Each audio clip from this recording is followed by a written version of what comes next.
Laurent, Roland, Tony Hickes, bonjour. C'est un plaisir de vous retrouver sur ce plateau. Plaisir partagé. Mouri Agua, bonjour. Téléspectateurs, internautes, bonjour. Hugues Hector Zogo, bonjour. Hugues Hector Zogo, bonjour. Bonjour Moril, bonjour Laurent. Bonjour également à nos téléspectateurs et à tous nos internautes qui nous suivent. Fraternité nous parle ce matin, Laurent, du rouleau compresseur de talons pour 2026, en faisant allusion au Conseil économique et social. Hugues Hector Zogo. Oui, il y a une nouvelle configuration désormais avec le Conseil économique et social. Et au cours de cette semaine encore, nous avons vu le positionnement de ces différentes personnalités qui doivent pouvoir siéger, que ce soit au niveau de l'institution ici même à Cotonou ou que ce soit ceux-là qui doivent quitter les différents départements et donc pour travailler au nom de notre nation, le Bénin. Et quand on parcourt un peu la liste des différentes figures qui se retrouvent désormais donc à siéger au sein du Conseil économique et social, on se rend compte que pour la plupart des acteurs, ce sont soit des anciens députés à l'Assemblée nationale qui n'ont pas pu se faire élire sur la liste du bloc républicain ou de l'Union progressiste, le renouveau, ou encore ce sont d'autres personnalités qui se retrouvent avoir occupé le poste de directeur général de structure étatique. Donc quand on fait un peu le point, on peut se permettre de dire Vous avez oublié les démocrates. Les démocrates, oui, c'est vrai, ils sont au niveau de, comment on appelle, ils sont aussi membres du Conseil économique et social, oui.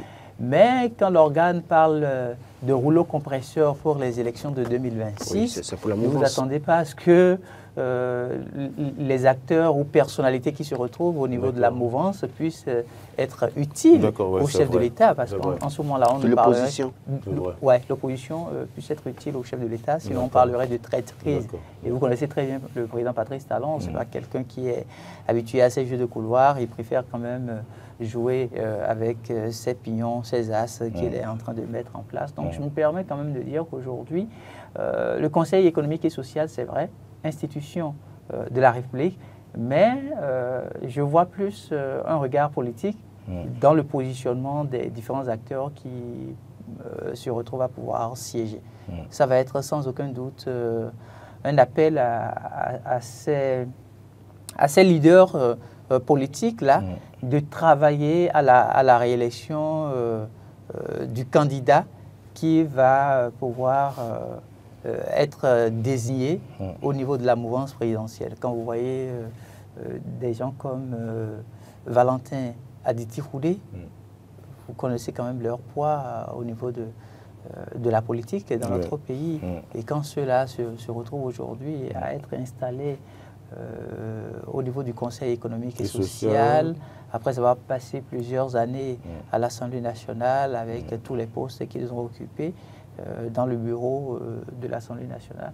Attendez-vous donc à ce que nous n'ayons pas forcément un Conseil économique et social à caractère impartial. Quand je parle de l'impartialité, ce n'est pas dans le choix des décisions, mais dans le regard politique, ne vous attendez pas à ce qu'il fasse du tout cadeau à l'opposition. Très bien. Alors, Laurent, vous avez un petit sourire dans le visage. Oui, voilà. Est-ce vraiment le rouleau compresseur pour 2026, les membres désignés pour le Conseil économique et social en ce qui concerne la mouvance? D'abord, je vais partir d'un constat. Vous imaginez, vous vous rappelez de cette situation où ce même gouvernement avait voulu dissoudre purement et simplement le Conseil économique et social. Et les voix se sont levées pour dire on ne peut pas dissoudre le Conseil économique et social. Fort heureusement, le Conseil économique et social a résisté à l'envie de ceux-là qui, par le passé, avaient voulu faire disparaître cette institution. Mais ça devient maintenant quand même une maison où on recase, en tout cas, on ramène les déçus du pouvoir ou en tout cas les déçus du pouvoir ou les malheureux du pouvoir depuis 2019, malheureusement. Ceux qui n'ont pas été récompensés, vous voulez dire? Oui, mais c'est quand vous regardez... Ceux qui avaient mouillé le maillot... Quand vous regardez la liste, c'est on n'a pas pu caser depuis. Voilà, quand vous regardez la liste, soit c'est des gens qui ont été aux élections, qui n'ont pas été réélus, soit des gens qui n'ont pas été positionnés, soit des gens qui étaient dans l'opposition, mais qui ont fini par rejoindre la mouvance, mais qui attendaient aussi qu'on les positionne. Quand on parle de Valentin Roudet, quand même, il n'était pas dans la mouvance. Donc, il a fini par rejoindre la mouvance. Et donc, dans tout le lot, là, quand vous regardez un peu la force, qu'on le veuille ou non, hein, il faut quand même du respect pour Valentin Roudet. Dans la 6e nuit, étaient les stratégies politiques qui ont été mises en place pour les différentes élections 2019, 2020, 2021, 2023. C'est qu'il reste un animal politique à craindre dans la 6e circonscription électorale. Et quand on voit cette personne-là rejoindre la mouvance, on a intérêt à le positionner quelque part, à le mettre quand même à la table du roi pour espérer qu'il mouille le maillot pour les élections de 2026. Donc quand vous regardez, oui, c'est un rouleau compresseur de Patrice Talon. Parce que, oui, je le confirme, parce que quand vous regardez les différents acteurs, il y en a qui, malgré leur âge, malgré un certain nombre de choses, sont assez influents dans leur circonscription électorale. Il ne faut pas s'amuser avec eux. Et c'est les stratégies politiques mises en place par le pouvoir en place pour que certaines n'aillent pas aux élections, ces stratégies qui ont fait que peut-être certaines personnes n'ont pas réussi à se faire réélire. Sinon, si on va aux élections normalement en tenant compte des dispositions que nous avions par le passé, il n'est pas évident que Valentin Roudet échoue à une élection pour autant dans la 6e circonscription. Et dans Z, d'ailleurs, il a tout le temps défié même celui-là qui a été ministre de la décentralisation de Patrice Talon. Je vais nommer Barnabé Dassikli. Donc, vous regardez tout ça, vous allez voir les Oumarou, ils sont nombreux. Hein, et j'estime que véritablement, c'est un rouleau compresseur. Et quand vous regardez la dynamique de Patrice Talon aujourd'hui, attention pour l'opposition. Parce que déjà, il y a que les partis de la mouvance ont la majorité des chefs quartiers et chefs villages à positionner. Il y a que Patrice Talon sort un autre jeu en nommant des ministres conseillers et qui, en réalité, sont soit présidents du parti, soit acteurs politiques qui ont connu une débâcle lors des dernières élections et qui ont envie de revenir en force et qui ne cherchent pas tous les moyens de revenir. Donc, il installe, en tout cas, il nomme ces personnes. Et dans l'équipe gouvernementale également, pour, en tout cas, ceux qui doivent représenter la mouvance au CES, on voit que c'est des caciques en griffe. Et donc, il y a nécessité pour l'opposition de réfléchir. C'est vrai que, a priori, quand on a sorti la liste, j'ai dénoncé le fait que dans toutes les formations politiques, il y a des jeunes qui militent. Il y a des cadres qui militent, qui ont des compétences avérées, qui peuvent aller servir dans ces institutions, mais qui malheureusement sont oubliés. Et c'est les mêmes personnes qu'on nous ramène. Est-ce qu'ils sont oubliés? Non, attendez, ce n'est pas que... Ils n'ont pas montré leurs preuves suffisamment. Non, est-ce que vous citez, attendez, c'est des gens qu'on a vus sur l'échiquier politique et qui ont prouvé des choses. Avant que Valentin Roudet ne soit député un jour au Bénin pour la RB, il était quoi? Il était comptable dans une entreprise. C'est un jour que ça commence. Si vous ne mettez pas les gens au charbon, vous voulez qu'ils fassent quoi? Moi, j'estime véritablement que... Et c'est la même situation pour l'opposition. Vous imaginez l'opposition qui dénonce le pouvoir en place pour dire un certain nombre de choses, on les connaît, hein? Je ne vais pas revenir sur ce qu'ils disent, parce qu'à force de répéter ça, on mettrait de leur porte-parole. Je ne suis pas leur porte-parole. Mais j'estime que eux, ils devaient faire les choses autrement. Vous imaginez qu'on ramène les Azatassou au Conseil économique et social. Ceux-là qui ont dirigé avec Bouniaï pendant 10 ans. On me dira qu'ils ont l'expérience. Quelle expérience? Pas que Azatassou. Oui, ils sont nombreux. Il y a un autre nom influent. Je ne vais pas citer, je ne vais pas me passer même mon temps à pas citer.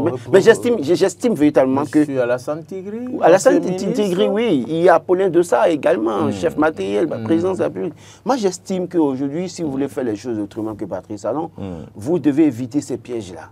Parce que pendant que la mouvance positionne... Pourtant, dans ce parti, il y a des jeunes. Hein, je ne parle même pas des jeunes. Il y a d'autres cadres qui peuvent servir valablement à ces postes-là. Et dès lors qu'ils ramènent encore les mêmes anciens avec qui ils avaient gouverné, c'est qu'on a comme l'impression qu'en fait, ils se préparent à reconquérir le pouvoir pour eux, pas pour les autres. Et le message que ça passe, c'est un mauvais message. J'estime que les acteurs politiques doivent se reprendre et penser davantage au peuple, aux militants de leur parti politique. Dans la mouvance, on observe le jeu, les mêmes personnes reviennent. Dans l'opposition, vous dénoncez, mais vous aussi, vous ramenez les mêmes personnes. Et pourtant, il y a des enseignants au sein de cette formation politique. Il y a des cadres, hein, des anciens DG, dans cette formation politique qui ne sont pas, en tout cas, quand je dis DG, pas pour autant au poste politique, mais il y a de vrais cadres. Il y a des jeunes qui ont le potentiel pour aller au Conseil économique et social. Mais aujourd'hui, on constate que toutes les formations politiques font la même erreur, repositionner. Maintenant, pour la mouvance, vous comprendrez que au-delà de tout, Patrice Talon doit-il vraiment ses victoires aux militants politiques des formations politiques? C'est là la question. Point d'interrogation. Donc, s'il ne doit pas sa victoire aux militants des formations politiques et qu'il doit ses victoires à ses stratégies politiques, il a juste besoin de contenter alors les anciens de la maison qui ne vont pas bouder. En fait, la première de la stratégie, c'est tout est à ce niveau. C'est-à-dire contenter les anciens de la maison qui pouvaient aller bouder, révolter les jeunes. Quand on les contente, eux, ils oublient la jeunesse. Et après, c'est eux qui prennent maintenant le devant pour aller calmer les jeunes, pendant que le chef va dérouler son plan tout doucement. J'estime que c'est à ce niveau qu'il faut se poser la question. Est-ce que véritablement tout ce qui se passe là, les formations politiques, notamment la mouvance présidentielle, est-ce que le chef de l'État doit vraiment les victoires à obtenir en 2019, 2020, 2021, 2023 aux militants, ou bien il doit les victoires, en tout cas les victoires ont été obtenues grâce à ces stratégies politiques? Et si on répond bien à cette question, on comprendra pourquoi certains jeunes de la mouvance, malgré qu'ils soient, j'ai vu un journal écrit qui sont vous là, ils seront tout le temps vous là, ils ne seront jamais considérés malheureusement. Réaction? Oui, la réaction va se faire attendre. D'accord. Très bien. Elle ne va pas se faire attendre. Je pense quand même que nous sommes en train de nous retrouver face à une très belle expérience politique de notre pays, le Bénin. Et ça nous permet de mieux découvrir ce qu'est la politique chez nous. Parce que ce que devrait être la politique. Non, ce qu'est la politique chez nous. D'accord. D'accord. Parce que malheureusement, j'ai pu lire beaucoup de choses sur les plateformes numériques, surtout au lendemain de cette nomination des ministres conseillers de la République. Puisque vous en parlez. Oui, mais beaucoup ne se sont pas attardés sur le cas du Conseil économique et social. Justement. Alors qu'en réalité, c'est au niveau du Conseil économique et social que le bas blesse. Non, non, il y a le grand jeu, parce que c'est au niveau de tous les départements. En fait, c'est exactement.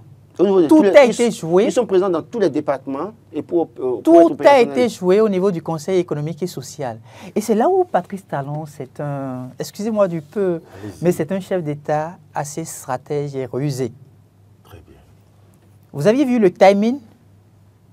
Le timing qui nous a permis de voir la liste définitive des personnalités devant siéger au sein du Conseil économique et social et le timing de nomination des ministres conseillers. Et c'est dans un même conseil des ministres qu'on nous a justement, informé. parce que évidemment, en fait, si on laissait une autre liste passer d'abord, il y aura tellement de déçus, mais on fait tout en même temps. Voyez-vous? Et c'est-à-dire que les personnalités qui doivent siéger au sein du Conseil économique et social, quand vous interrogez les jeunes aujourd'hui, ils vous diront de quoi vous parlez. Ils ne savent même pas qu'il y a aujourd'hui une dynamique comme ça qui a été mise en place. Ils ne savent pas. Tout ce que les jeunes peuvent vous dire présentement, c'est de vous parler des ministres conseillers de la République. Oui, malheureusement. Malheureusement. Alors qu'en réalité, il y a mieux ailleurs. Il y a autre chose qui se joue ailleurs. Il y a eu autre chose qui s'est jouée. C'est-à-dire qu'on a le Conseil économique et social installé depuis 1992 dans notre pays qui recevait, je vais dire, les représentants des corps de métier, oui, avec les syndicats, évidemment, avec un nombre assez restreint. Et il a rappelé tout à l'heure, le pouvoir travaillait à pouvoir mettre fin au Conseil économique et social. Au Conseil économique et social. C'est ce pouvoir qui a travaillé à cela. Mais c'est encore ce même pouvoir aujourd'hui qui a travaillé à ramener autant de personnalités politiques. Parce que quand vous parcourez la liste, vous ne voyez que des personnalités politiques. Soit c'est des anciens directeurs généraux de sociétés d'État, ou soit c'est des anciens députés qui n'ont pas réussi à se faire élire à se faire nommer. À se faire élire pour la mandature en cours. Moi, je ne sais pas si c'est une nomination qui se fait. Non, continue. En fait, voilà. Après, il disait, après l'élection, après l'échec, on devrait peut-être leur trouver quelque chose. Parce qu'il y en a qui ont été nommés chargés de mission au Parlement et autres. Oui, oui. Vous savez, c'est des gens qui ont été députés à la dernière législature. Et donc, ils ont encore, quoi qu'on dise, ils ont encore des militants. Et si jamais on garde ces personnalités-là dans un environnement fâché, mais que voulez-vous qu'ils fassent pour 2026? Ils vont chercher d'une manière ou d'une autre à pouvoir retrouver leur liberté. Maintenant, installés au sein du Conseil économique et social, ils ont 5 ans. Hugues Hector Zogo, oui. Laurent Roland-Tony, ma question. Comment voyez-vous alors 2026 stratégiquement parlant? On vient de boucler 2026. Stratégiquement parlant. 2026. Oui, 2026. Je parle des élections. Oui, les élections. C'est-à-dire que stratégiquement parlant, avec ce qu'on observe du déploiement du pouvoir. 2026 semble être plié. Je dis semble être plié parce qu'au-delà de tout, il ne faut pas mettre Dieu de côté. Dieu peut intervenir à la dernière minute. Mais à la lutte, vont les choses avec les stratégies qu'on connaît pour le régime en place. 2026 semble être plié. Donc il ne suffit, il ne reste qu'à nous sortir le dauphin et les cartes sont jouées. Voilà. Parce que j'ai dit tout à l'heure quoi? Écoutez, quand vous regardez la stratégie, Hugues l'a rappelé, on sort. En fait, la liste des membres du Conseil économique et social était connue, plus ou moins. On attendait juste le gouvernement. Bien sûr. D'accord? Mais le gouvernement a attendu. Et au moment où on nomme les ministres conseillers, ça devait intervenir depuis. Hein. Les gens ont saisi la Cour conseillère s'est déjà prononcée depuis. Mais le chef, c'est que si par exemple ils sont ministres conseillers d'abord, et puis après on n'a pas l'autre liste là, les autres peuvent être fâchés, déçus, et entre-temps, d'autres peuvent visiblement virer vers l'opposition. Vous l'avez dit plusieurs fois ici. Oui, mais en fait, ils sortent les deux listes au même moment pour dire en réalité, si tu n'es pas ministre conseiller, au moins tu es quelque part. Donc tu te calmes. Mais le problème véritable que les gens n'ont pas compris, j'ai posé une question tout à l'heure, est-ce que les élections gagnées en 2019, 2020, 2021, 2023, c'est le fait des militants ou bien c'est le fait des stratégies politiques mises en place? Et si c'est le fait des stratégies politiques mises en place, la seule chose à faire par Patrice Talon aujourd'hui, c'est de calmer les vieux de la vieille et vieilles de la maison qui peuvent à tout moment bouder et qui pourraient donner caution aux jeunes qui pourront se révolter. Dès lors, écoutez, regardez les personnalités dans tous les départements. Vous êtes jeune, vous savez très bien que certains acteurs politiques entretiennent beaucoup de jeunes. Hein. Il suffit seulement qu'un jeune veut commencer quelque part et c'est cet acteur politique dans la région qui l'appelle. Tu veux quoi? Calme-toi. Non, c'est pas bon. Tu vois, si tu fais quelque chose là, c'est mes intérêts qui sont en jeu. Donc, il réussit maintenant à calmer les acteurs politiques dans toutes les régions du Bénin, à les intéresser, de sorte que si demain une stratégie politique en arrivait pour être mise en place, en jeu, c'est que les jeunes, quand ils vont vouloir réagir, les acteurs qui vont les calmer sont déjà là. Parce qu'eux, ils sont déjà intéressés. On les calme avec quoi? Mais écoutez, vous savez comment on calme les gens dans ce pays. Et Sylvain Diossa, qui nous suit depuis la Guinée équatoriale, dit que c'est malheureux pour la jeunesse. Oui, mais c'est bien malheureux pour la jeunesse. On ne le dira jamais assez. Parce que les jeunes vont continuer à servir de sentinelle pour ces acteurs politiques. Les jeunes vont continuer à servir de garde-sac ou bien garde-robe, je ne sais quoi, tout ce que vous voulez. Garde-robe. Oui. D'accord. Les jeunes vont continuer à servir de garde du corps pour ces acteurs politiques. Et ces acteurs politiques continueront à s'enrichir, à vivre bien et à préparer un avenir radieux pour les enfants. Pendant que vous, enfants de pauvres, vous continuerez à les servir, à vous coucher par terre parfois pour qu'ils vous piétinent. J'estime qu'il y a nécessité pour la jeunesse de se reprendre au sérieux. En fait, réfléchir véritablement où allons-nous. Parce que quand on dit ça aujourd'hui, excusez, hein, moi j'ai de la peine chaque fois quand je revisite l'histoire de mon pays, c'est les mêmes personnes.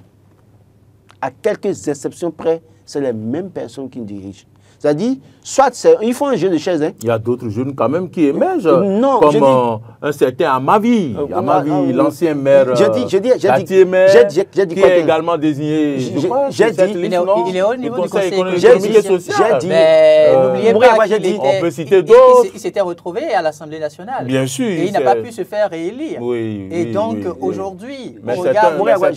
C'est un jeune. Maury Agua, j'ai dit à quelques exceptions près. J'ai précisé exceptions. Oui, j'ai entendu. Je voulais je ne dis pas que tout le monde plus de précision. En fait, les quelques jeunes qui ont la chance d'intégrer sur le cercle fermé là, c'est que c'est les jeunes là qu'on utilise pour justifier que ce n'est pas la même personne. Et pourtant, c'est la même personne. Moi, je voudrais rebondir. Moi, je voudrais. Moi, ce n'est pas une question de réveil de la jeunesse. Ah, c'est quelle question? Non, ce n'est pas une question de réveil. C'est quoi alors? C'est une question d'incompétence. Excusez-moi de le dire de cette façon-là. Je vais vous donner Je vais vous donner, J'ai pas compris. je vais vous donner des exemples précis. Quelles compétences ils ont mis, Non, c'est une question excusez, c'est une question d'incompétence. Oui, qu'est-ce qu'ils ont mis? Je vais vous donner des éléments précis. Allez-y. Prenez Maître Robert Dossou. Oui. Prenez Maître Adrien Mbouidi. Oui. Prenez Bruno Amoussou. Prenez Léopold Sédar Senghor. Oui. D'accord? Oui. Ce n'est que des noms. Léopold Sédar Senghor, titulaire de son doctorat. Plusieurs doctorats, mais le premier c'était à 21 ans. Je vous dis, ce n'est que des noms. Ce n'est pas que des noms, hein? Non. C'est des têtes aussi. Bon, moi, je ne suis pas encore arrivé à cette conclusion. Si déjà vous-même, vous parvenez à cette conclusion, ça voudrait dire que c'est des gens qu'au moment où ils étaient jeunes, ils travaillaient à ce qu'on appelle le militantisme politique. Ils ne passaient pas leur temps à servir de garde-sac aux politiciens. Eux, ils faisaient de la réflexion.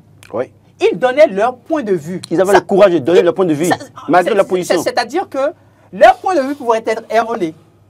Mais ils s'affirmaient. Ils disaient ce qu'ils pensaient. C'est vrai, je vois ce que vous dites. Voyez-vous? Aujourd'hui, quand on les invite au plateau, ils disent non, reportons ça. Reportons ça. Ok. Ah, je ne savais même pas que... Oui, on les invite. Regarde, le plateau est là. Donc, on leur demande, venez opiner sur les sujets. Et ils disent, on va reporter ça pour la semaine prochaine. Prenez Ousmane Batoko. D'accord? Prenez Théodore Olo. D'accord? Prenez Idji Kolaole. C'est toujours la même classe. Mais des personnes qu'on salue ce matin. Et on dira quand même que, oui, ce sont les mêmes qui se sont retrouvés à la tête de plusieurs institutions et qui se remplaçaient. Mais c'est une logique. Les gens ont préparé leur parcours.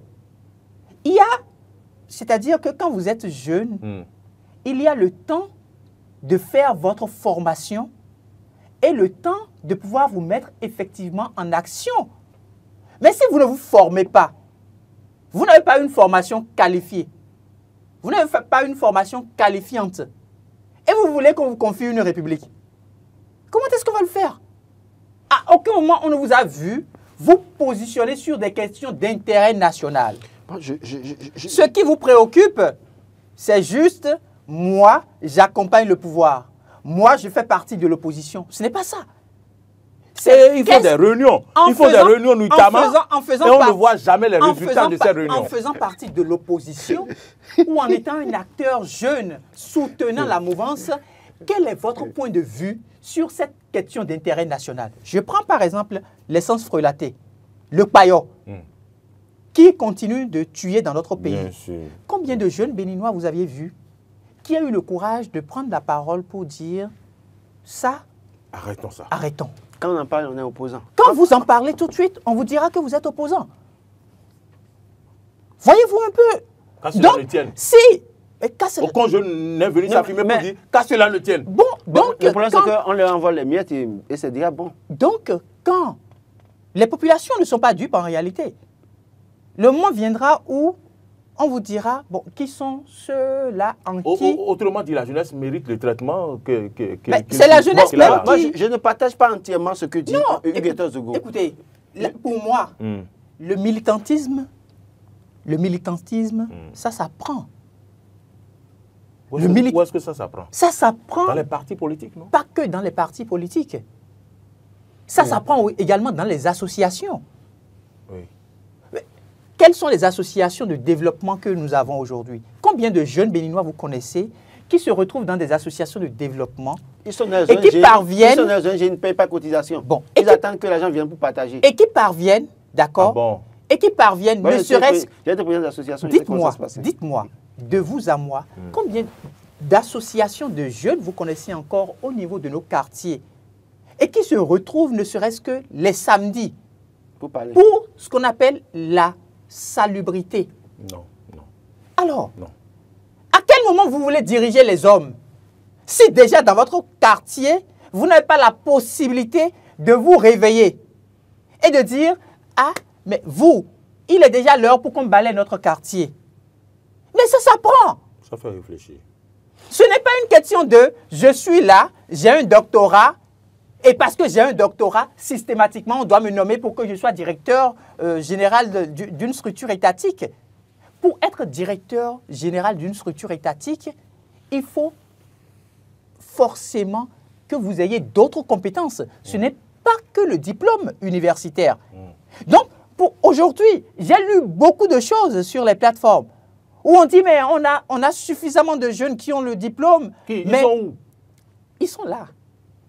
Ils ont le diplôme, ils sont là. Mais en réalité, qu'est-ce qu'ils font? Ce qu'ils font, c'est juste appeler le ministre pour dire, monsieur le ministre, nous sommes là, nous vous soutenons. Le ministre n'a pas besoin de ça. Le ministre veut que vous puissiez vous prononcer sur des questions d'intérêt, quitte à lui permettre, lui, en tant que ministre de la République, d'interpeller les cadres pour dire, mais vous aviez vu sur tel plateau de télévision, par exemple, le débat qui a été fait autour des questions de sécurité. Qu'est-ce qu'on fait pour assurer la sécurité de nos concitoyens? Ils ne viennent pas. Vous avez vu combien de personnes meurent au niveau du CNHU? Combien de jeunes avez-vous vu au Bénin? Même si vous déplacez la caméra jusqu'à eux, ils disent, je ne veux pas intervenir. Je suis en partie d'accord avec Hugues Tozogo. Seulement, je vais revenir sur deux aspects. Oui. Premier aspect, c'est que quand on donne l'exemple de Robert Dossou et autres, à leur époque, il n'y avait pas une multitude de cadres. Il faut qu'on reconnaisse qu'à leur époque, il n'y avait pas une multitude de cadres. Et donc, déjà à 20 ans, 21 ans, quand vous avez un diplôme, déjà, vous vous rappelez même avec ce CEP, le CEP, vous pouvez être enseignant, vous pouvez être recruté officiellement, donc par l'État. Le travail, vous attendez pas. Le travail, vous attendez. Non, attendez. Il y a le militantisme, je suis d'accord, mais il y avait que les opportunités attendaient la plupart du temps certains cadres. Parce qu'on en avait besoin. Et dès lors qu'ils font un peu d'efforts, automatiquement, ils ont les universités d'élite, ils ont fait les écoles d'élite. Hein. Par contre, ici, aujourd'hui, nous avons beaucoup de jeunes qui ont étudié, qui ont le potentiel, hein, et qui ont fait leurs preuves d'ailleurs. Il y a beaucoup de jeunes qui ont d'ailleurs fait leurs preuves au sein des formations politiques. Il y a des jeunes qui suffisamment prennent la parole sur certains sujets essentiels. D'ailleurs, même quand on dit que les jeunes ne prennent pas la parole sur certains sujets... Quels sont les jeunes qui prennent la parole? Attendez. Ah. Non, il y en a qui prennent la parole. C'est une belle question. Ils ont pris la parole sur ce plateau. Non, ici, vous invitez certains qui refusent de venir, c'est autre chose. Attendez, laissez-moi finir. Ce que je veux vous dire, c'est que même les leaders dont on parle là, combien pas mieux acceptent prendre la parole aujourd'hui? Non, ils avaient déjà pris la parole. Non. Ils avaient déjà pris la parole. Ils ont déjà fait la preuve. Quand il a cité Robert Dossou autre là, dans le lot des nouveaux nommés là. Vous avez vu notre papa prendre la parole ici, non? Quel papa? Ousmane Batoko. Oui, non, mais j'ai dit, le lot qu'il a cité là, si je mets ce lot de côté là, dans la multitude qui a été nommée tout récemment là, combien pas mieux prennent la parole? Évidemment, je voudrais quand même combien pas mieux prennent la parole? Je voudrais quand même rebondir. Pour combien pas mieux prennent la parole? Évidemment, je voudrais rebondir pour dire ceci. Moi, je vais vous donner un exemple très simple. Je prends le cas de Mme Claudine Afiavi-Prudencio. Mais je n'ai pas dit tout le monde, j'ai dit combien pas mieux. Moi, je vous donne, mais vous posez une question, je vous réponds. Moi, je vous ai donné... Laissez Mme Prudencio, prenez une autre personne. Vous voulez... tout le monde sait qu'elle prend la parole. Sur chaque fait, elle prend la parole et elle montre clairement sa position. Oui, mais c'est moi qui ai... Et si c'est pour inviter à la paix, elle invite à la paix. Et c'est moi qui ai donc évoqué la question. Pourquoi vous voulez m'empêcher aujourd'hui de donner cet exemple? Bon, donnez-nous un autre exemple. D'accord? Je voudrais revenir sur la question fondamentale selon laquelle autant de maîtres Robert Dossou et autres, c'était les opportunités qui allaient vers eux. Mais c'est faux. Jusqu'à aujourd'hui, les opportunités existent. Je vous donne un autre exemple. Moi, j'aime du factuel. Prenez ce que nous appelons aujourd'hui nos ingénieurs agricoles. D'accord? Ingénieurs agronomes? Les ingénieurs agronomes. Est-ce que vous avez la certitude que nous n'avons pas suffisamment de terres arables? Que ceux-là peuvent mettre en valeur? Comment? En quittant Cotonou vers Boycon, regardez tout ce qu'il y a comme terre. Alors, tous ceux qui sont ingénieurs aujourd'hui, vous les avez vus une seule fois se mettre dans un creuset pour réfléchir à comment est-ce qu'ils pourront nourrir, ne serait-ce que le Bénin? Vous l'avez vu? Nous avons la vallée de Lomé qui est là. Qu'est-ce que nous en faisons? N'est-ce pas là une opportunité? Peut-être que Laurent a vu, mais moi, je n'ai pas encore vu. Je crois que la question... Moi, je pense que c'est une question les cadres qui sont là, c'est une question de développement. Combien parmi eux se sont réunis pour des causes essentielles dans ce pays? C'est une question de développement. Si ce n'est pas aller diriger pour nous... Si ce n'est pas aller nous gouverner. Vous savez, il faudrait que nous puissions nous interpeller notre conscience collective sur des sujets d'intérêt national. Depuis que Patrice Talon s'est retrouvé au pouvoir, et surtout avec l'avènement du Code du numérique, moi, je ne sais plus si les jeunes prennent la parole. Et ça, c'est une erreur. Sur TikTok. Je dis, bon, écoutez. Ils prennent la parole sur TikTok. C'est une erreur. Et de l'extérieur. Vous avez dit sur TikTok. Et un Béninois, un concitoyen béninois, a dû être obligé de dire qu'il faut qu'à partir de 22 h, on arrive à couper le réseau TikTok. Pourquoi? Parce qu'il s'est rendu compte que l'essentiel est là, mais nous laissons l'essentiel et nous nous intéressons juste à ce qui ne serait pas du tout utile à la République. Est-ce que c'est de cette jeunesse-là, est-ce que c'est de cette jeunesse que nous avons besoin pour faire grandir notre nation? On va beau jeter la pierre à nos aînés, mais il faut admettre, il faut reconnaître que c'est la jeunesse même qui se piège. Et qu'elle doit prendre conscience. Mais si elle ne prend pas conscience, elle va continuer par subir. Ça, c'est inéluctable. La nature a horreur du vide. Ne vous attendez pas à ce que le président Patrice Talon puisse nommer, lui-même il a dit. Lui-même, en fait, j'ai l'impression que la jeune classe politique... Ou bien mon intelligence me dit que le président a fait tout ça pour finir par mettre maintenant un jeune à la tête. Écoutez-moi, j'ai l'impression que les jeunes qui se retrouvent dans cette nouvelle classe politique-là ne lisent pas correctement le chef de l'État, Patrice Talon. Lui-même, il a ouvert sa bouche, il a dit qu'il préfère des insoumis. Il ne peut pas vous dire mieux que ça.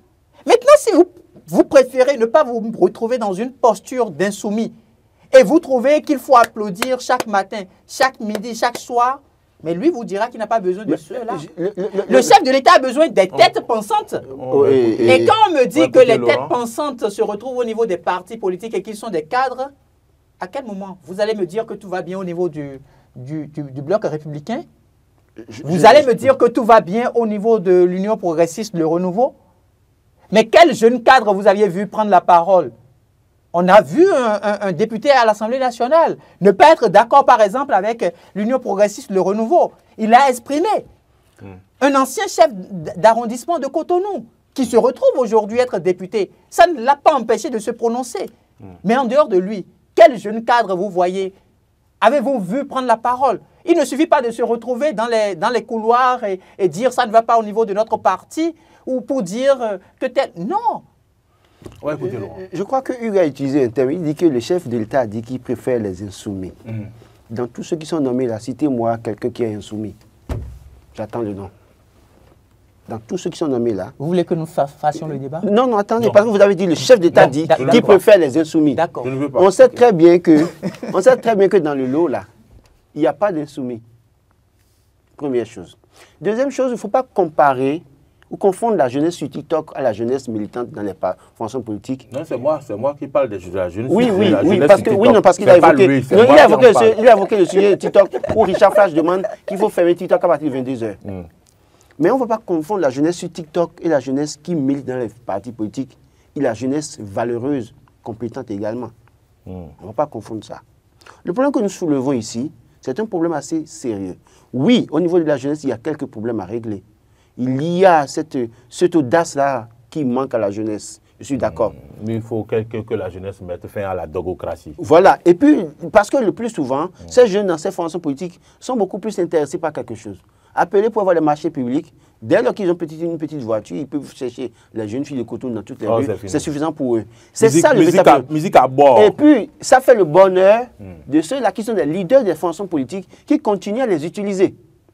C'est ce problème qu'il faut régler. Donc, je ne veux pas confondre la jeunesse TikTok qui est pas quand même, excusez beaucoup, devenue autre chose du bordel dans notre pays. Mais je veux considérer ces jeunes qui ont du potentiel, qui militent des... Et d'ailleurs, même quand on soulève la question des nommés, tout nouvellement nommés, en réalité, le problème n'est pas la jeunesse. Le débat chez certains acteurs, c'est pourquoi les mêmes personnes, et pourtant il y a d'autres personnes qui militent, qui ont les mêmes... qui sont de la même génération ou promotion que ceux-là qui ont été nommés. En fait, c'est ça que beaucoup ont soulevé également. Je ne dis pas que ces jeunes qui doivent nécessairement être nommés, mais on avait envie de voir de nouveaux visages. De nouveaux visages des Béninois qui militent qu'on connaît et qui n'ont pas été députés malheureux, en fait, malheureusement, qui ont échoué aux élections, mais des gens qui sont dans les fonctions politiques, qui n'ont jamais été positionnés, mais qui aujourd'hui ont le potentiel, c'est des cadres à la retraite, qui peuvent aussi occuper ces postes-là, mais qui peut-être malheureusement, parce que ce ne sont pas des gens pour autant qui pourraient être les vieux de la vieille, les gardiens du temple qui pourraient bouder à tout moment. On laisse les autres, on continue à positionner toujours les gardiens du temple en griffe, qui peuvent bouder, qui peuvent créer d'autres, être des obstacles pour le plan à dérouler. Donc c'est de ça qu'il y a question. Moi j'estime que les jeunes doivent se prendre au sérieux. Je continue de le dire. Les jeunes, il revient aux jeunes maintenant de s'organiser au sein des formations politiques. Parce que si les jeunes ne commencent pas à s'organiser au sein des formations politiques pour se faire entendre, déjà dans les formations politiques, pour dire, ah attention, si vous devez faire comme ça, pour les prochaines élections, nous-mêmes là, nous exigeons que vous fassiez ça. Parce que aussi longtemps que les jeunes ne vont pas se faire entendre, et être à la merci des acteurs politiques, des leaders, c'est que les élections viendront en 2026, vous allez voir, on va positionner les mêmes personnes, ils ne seront pas positionnés, on va les contraindre à supporter pour supporter, et après ils seront toujours là pour garder les sacs. Donc il leur revient de s'organiser désormais dans les fonctions politiques pour dire, bon, écoutez, nous sommes en Creuset. La dernière fois, on a vu comment vous appelez le truc, le groupe des jeunes, pas de la mouvement présidentielle, mais en réalité, ils ont fait leur déclaration, c'était pour venir insulter, pour venir dire n'importe quoi. En fait, sur les questions des problèmes des Béninois et sur la question, je suis d'accord avec Hugues Zogo, ils sont dans les fonctions politiques, mais sur les problèmes des citoyens béninois, ils sont incapables de se prononcer. Et de proposer un plan, des solutions bien réfléchies. S'ils sont des bénis dans les fonctions politiques, on continuera à les manipuler, à les utiliser. En conclusion, il faut que la jeunesse se prenne au sérieux, se prenne en charge, se prononce sur les questions politiques, participe à la vie associative, au développement de leur pays et arrête d'immigrer. C'est bon? La conclusion? Non, c'est bon? La conclusion... c'est bon? Vous voulez immigrer? La jeunesse immigre. Regarde, cette semaine, on a rapatrié de l'Algérie, on en a rapatrié de la Guinée équatoriale, et toujours c'est des jeunes. Est-ce que vous avez eu des jeunes qui ont pris la parole sur ces questions-là? Rien. Je n'ai rien vu. Vous venez de vider deux sujets en même temps, à la une de deux quotidiens, Fraternité et le Paraclet, puisque le Paraclet parlait de la jeunesse, vous êtes là, de la rupture. Non, une fois flouée. On en a pas parlé. Vous en avez parlé. La jeunesse a été flouée. Vous en avez parlé. Non, la jeunesse, vous êtes là dont parle le Paraclet, ce n'est pas de cette jeunesse-là que nous venions de parler. C'est cette jeunesse-là qui se retrouve sur les plateformes numériques pour insulter, la plupart du temps, les quelques rares personnes qui continuent de prendre la parole au nom de la citoyenneté active. Ah, c'est ça. Oui, c'est ça. Mais on en a vu quand même. J'ai dit le cas des jeunes de la mouvance qui sont montés au créneau, qui ont critiqué les autres. Donc, ils sont aussi, vous êtes là. Oui, on n'a pas mieux parlé d'eux. Il faut qu'on parle davantage d'eux. On n'a plus beaucoup de temps. Ah, c'est bon. Fort heureusement pour eux. Mais je voudrais qu'on revienne rapidement sur l'honorable Claudine Nafiaye-Prudencio, qui, quand même, parfois, s'affirme. Déjà, je vais dire carrément, ces 5 dernières années, elle a été présente. Si c'est des messages sur des faits d'actualité, elle est là. Si c'est des réactions sur des questions politiques, elle est là. Et après sa nomination, la voilà encore qui dit que c'est un appel à servir avec abnégation et loyauté. Et le journal écrit, Talon redistribue les cartes, mais c'est ce que dit l'honorable Claudine Nafiaye-Prudencio. Je pense que c'est le journal Les 4 vérités, qui l'a titré à sa manchette. Et je voudrais quand même dire que Mme Claudine Nafiaye-Prudencio est une valeur sûre en politique dans notre pays. Parce que j'ai suivi un peu ces quelques dernières années, la manière dont elle a pu jouer les cartes politiques. Et je peux me permettre de dire que c'est une femme de conviction. C'est une femme de conviction parce que vous aviez vu les différentes réformes qui ont été menées au niveau des partis politiques dans notre pays. Vous n'avez pas vu autant de figures rester fidèles à leurs convictions de départ. Une femme donc qui travaille à avoir un parti politique bien qu'on ait un environnement assez vissé. Vous connaissez la sociologie de notre pays. Marie-Élise Gbèdo, maître Marie-Élise Gbèdo, qui a voulu quand même se positionner en tant que présidentiable et se faire élire première femme. L'audace, elle avait osé. Et donc, vous avez vu tout ce qui a été développé comme stratégie pour porter quand même atteinte à sa réputation, très bien, ouais. Bien que femme avocate de notre pays. Et donc, quand déjà vous êtes femme, et les pionnières qui ont quand même pris l'initiative, vous aviez vu la manière dont on les a attaquées. Si vous n'avez pas du cran, si vous n'avez pas vraiment de l'audace... Si on a eu d'autres, non? On a eu Célestine Zanou, non? On a eu Célestine Zanou, qui quand même a été directrice de cabinet, si je me trompe, du président Mathieu Kérékou. Donc, Claudine Afiavi-Prudencio, ancienne députée, ancienne ministre de la République aussi, a pris quand même la peine de se retrouver sur ce boulevard des audacieuses, je vais dire. Et aujourd'hui, elle fait son chemin. Elle fait son chemin. Et au regard du chemin qu'elle fait, c'est les deux mots utilisés dans sa déclaration qui retiennent mon attention. C'est quoi? Et moi, pour moi, c'est... Abnégation, loyauté. Elle parle d'abnégation et de loyauté. L'abnégation, c'est pour être utile davantage à la République. Et la loyauté, c'est vis-à-vis de la République.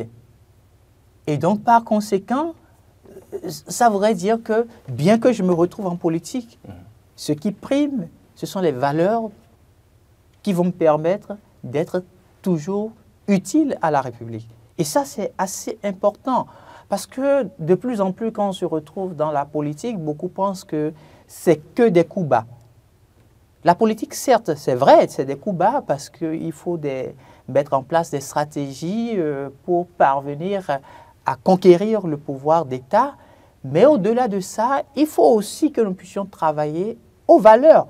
Et donc, avec cette déclaration qu'elle fait, et au regard quand même de tout ce qu'elle a eu comme parcours, quand elle s'est retrouvée à la tête de l'Institut national de la femme en tant que présidente, vous aviez vu le combat qu'elle a mené. Quand elle finissait son mandat, c'est-à-dire que quand elle a été déchargée, beaucoup se disaient qu'elle allait tourner, par exemple, le dos au chef de l'État. Mais quand ils se trompent. Ils se sont trompés. Parce que durant toute cette période, là où elle n'était pas... Elle est jusqu'au boutiste. Hein? Effectivement, elle est jusqu'au boutiste. Et puis, sur les questions d'intérêt national, quand elle n'était pas d'accord avec le chef de l'État, elle le faisait signifier clairement. Tout à fait. C'est ça, en fait. On l'a vu sur des prises de position. Exactement. Et quand vous regardez ces prises de position, vous vous dites, mais est-ce que ce n'est pas... c'est pas trop osé parfois. Oui, moi, à des moments donnés, je l'avoue. Voyez-vous, j'ai eu cette impression. Vous vous dites, mais normalement, pour un politique... Et c'est ce que vous voulez, c'est ce que vous réclamez de la jeunesse. Exactement, c'est-à-dire qu'on se dit, pour un politique, dès qu'on perd un portefeuille, ce qu'on fait d'habitude chez nous, sous nos tropiques, c'est de travailler à pouvoir... essayer de dormir peut-être le chef, de regagner encore sa confiance. Mais c'est le contraire avec elle. Et je me dis, c'est sans aucun doute l'éducation qu'elle a reçue aussi. Voilà. Parce qu'on connaît très bien son père et on connaît aussi le parcours du président Émile Derlin-Zinsou, avec qui elle est très proche et qu'elle a beaucoup servi. Voilà.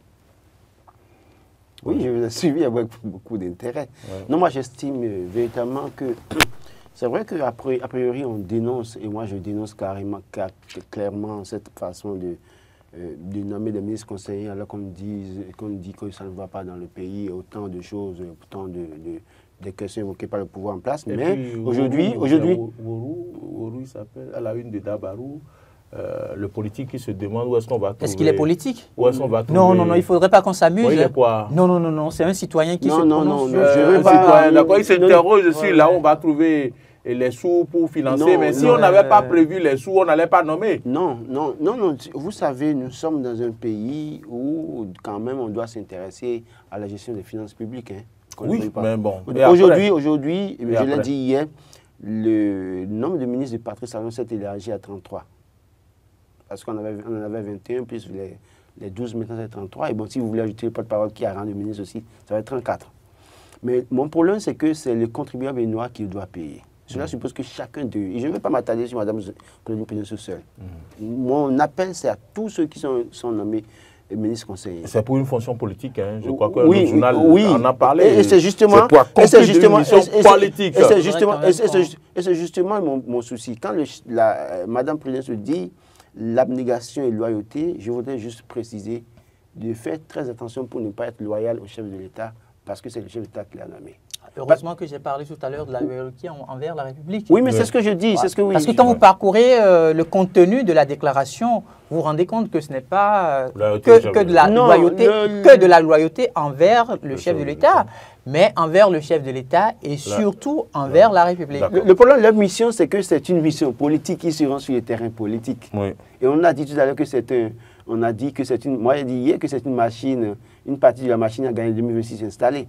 Cela suppose que dans l'exercice de leurs fonctions, ils doivent pouvoir être sincères avec le peuple et régler les problèmes, en tout cas dénoncer les problèmes auxquels les populations sont confrontées au chef de l'État. Ne pas se complaire à dire, bon, parce que je suis à tel poste, je dois pouvoir faire l'effort de ne pas trop dire certaines choses. J'estime véritablement que, question d'abnégation, on lui connaît ça. Elle est une due à cure parce que tout le temps on voit qu'elle ne lâche pas l'affaire aussi facilement. Et donc c'est justement certainement ça qui lui permet de se retrouver dans la liste de ses ministres conseillers. Mais je dis, oui... apparemment le chef de l'État, il aime ça. Il aime les gens qui lui disent la vérité, quoi. Il n'aime pas les laisses. Mais je vous l'ai rappelé tout à l'heure. Oui, je pense. Moi, je vous l'ai rappelé tout à l'heure quand vous regardez très bien. Parfois, quand on lui dit la vérité... Moi, je fais la lecture de Mme Prudentieux de Jacques Ayadi sur un autre plan. Et ça, je le répète encore. Les deux, là, ont contribué, qu'on le veuille ou non, à la victoire de 2021. Et beaucoup espéraient les voir au gouvernement, ce qu'ils n'ont pas eu. D'accord. Et pendant ce temps, malgré tout, ils n'ont pas pour autant réagi. On a vu Mme Prudentieux prendre quelques positions, notamment concernant la question du Niger, mais sans pour autant attaquer le gouvernement et sans pour autant tourner dos au gouvernement. Mais si vous voyez la dernière réaction de Moël Bénin, qui a reçu les démocrates et qui a donné une position assez différente des autres fonctions politiques de la mouvance, aujourd'hui, le chef avait plus que jamais besoin de les rapprocher de lui. Parce qu'ils sont des éléments essentiels dans la victoire, en tout cas, dans la bataille qui va être menée en 2026. Donc j'estime qu'au-delà de tout, ce n'est pas une question de qui ose dire la vérité au chef de l'État. C'est une question de « j'ai besoin de vous, ne me lâchez pas ». Venez, venez composer. Restez là, continuez à me soutenir. Moi, je voudrais on va conclure. Oui, on va conclure, mais vous avez dit... En 2 phrases. Vous avez dit un truc très important. Quoi? Les ministres conseillers que nous avons aujourd'hui sont dans un rôle politique. Et le chef de l'État l'avait dit à la conférence de presse qu'il a animée en janvier ou en février. Et on a sur ce plateau, si je me rappelle très bien, on l'a dit. On ne va quand même pas, le chef de l'État ne va pas faire tout ce qu'il a fait là. Je suis arrivé ici avec satisfaction parce que j'ai vu des routes en sentier. La qualité de la route, il faut qu'on en parle. Vous avez vu... Pas maintenant, pas maintenant. Je ne suis pas dans le rôle d'un ministre conseiller, mais je rappelle juste que... Vous voulez dire que les ministres conseillers veulent être de vous-vous-là sur le terrain? Ce n'est pas une question de vous-vous-là. Ils joueront qu'on le veuille ou non. Le vous-vous-là, ils vont siffler ça. Ce n'est pas une question. Ce n'est même pas une question de vous-vous-là. Non. Attendez, je vais vous dire. Non, il faudrait... C'est le rôle qu'ils vont jouer. Tout à l'heure, vous avez parlé... Le chef de l'État a été clair. Tout à l'heure, je vais vous sortir l'extrait d'ailleurs. Tout à l'heure, dans le forum des rédactions, je vais vous sortir l'extrait. Le chef de l'État a été clair. C'est pour ça que je dis, il ne faut pas qu'on se complaise. Non, disons la vérité. Tout à l'heure, vous avez parlé... Ils vont jouer le rôle de la... Je vous jure. C'est ça un rôle à confier. Vous avez parlé de la transparence dans la gestion publique. Oui. Vous avez parlé de la transparence dans la gestion publique. Le fait d'aller vers les populations pour leur dire... Au titre du budget 2024, voici ce qui a été prévu pour les infrastructures. Voici ce qui a été fait. Voici ce qui a été fait. Les populations voient. On n'a pas besoin d'aller vers... Non. Au même moment où les populations sont en train de voir, il y a des opposants qui sont sur le terrain et qui disent autre chose. Mais c'est ça le véritable problème. Bon, et c'est d'ailleurs pour ça là, vous m'avez convaincu. Et c'est d'ailleurs pour ça que la Cour constitutionnelle a été saisie par certains jeunes juristes sur la question des ministres conseillers. Parce qu'ils estimaient qu'on ne devrait pas avoir que des ministres conseillers membres de la mouvance présidentielle, mais qu'on devrait en avoir également au niveau de l'opposition. Mais si on n'a pas pu en avoir au niveau de l'opposition, ça voudrait dire que c'est une question éminemment politique. C'est des personnalités qui ont été nommées. Et stratégiques. Et ils sont là dans une démarche politique. Moi, je suis tenté de dire que cette semaine, c'est la semaine qui nous a permis de boucler les élections générales de 2026. Moi, je suis tenté de vous le dire. Bon, c'est la conclusion. Merci. Merci, Dr Zogo.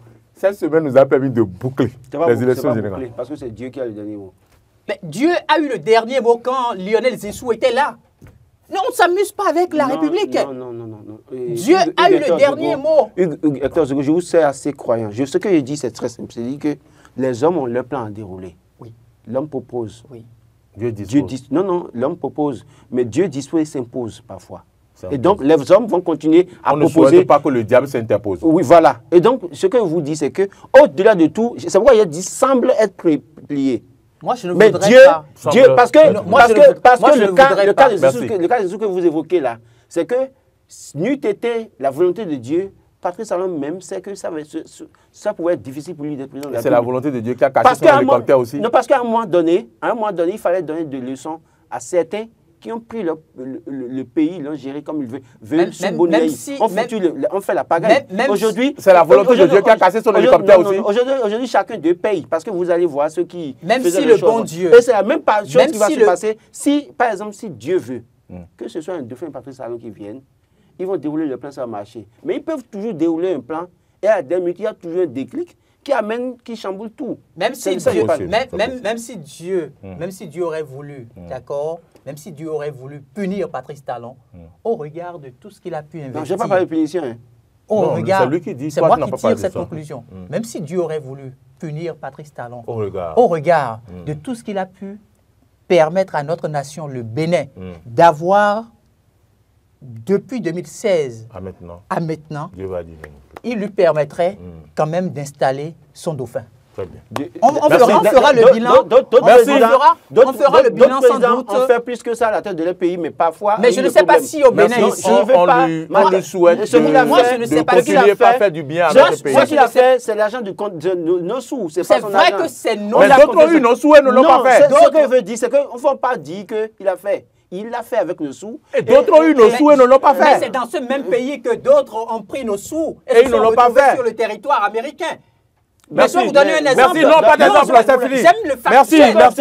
Oui, je sais, merci.